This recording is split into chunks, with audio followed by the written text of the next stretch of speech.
নমস্কার সকলকে। আমরা পূর্বে দ্বিতীয় পর্বে সীতা মন্দির, ভবানী মন্দির ও শম্ভুনাথ মন্দির দেখানোর চেষ্টা করেছিলাম।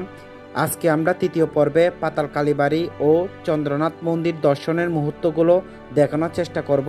শম্ভুনাথ মন্দির দর্শন করার পর এবার আমরা যাব বীরপাক্ষ মন্দিরের গন্তব্যের দিকে। যাওয়ার পথে আপনারা গাছের ডালে দেখতে পাবেন কয়েকটা বানর। এরপর সামনের দিকে এগোতে প্রথমেই পড়বে বিশাল এক পাহাড়, যেটাকে টপকে যেতে একটু কষ্টকর লাগবে। তারপরও আমরা পাহাড়ের আঁকাবাঁকা পথ ধরে উপরে ওঠার চেষ্টা চালিয়ে যাচ্ছি।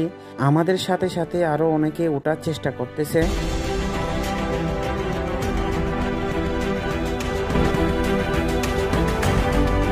কিছুটা উপরে উঠে এরপর একটু জল পান করলাম, কারণ এতে উঠতে একটু সহজলভ্য হয়।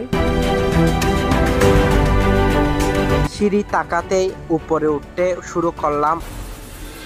বামের দিকে পাহাড়ের খণ্ডিত আকার বয়ে গেছে আমাদের পাশ দিয়ে। ডানে রয়েছে ঢেউ খেলানো পাহাড়ের কাঁধ এবং রয়েছে এখানে বানরদের আস্তানা। তাই এই স্থানে মোবাইল ও যাবতীয় সামগ্রী দেখে শুনে খেয়াল রাখার চেষ্টা করবেন। উঁচু নিচু বিশিষ্ট পাহাড় বেয়ে উপরের দিকে যেতে লাগলাম।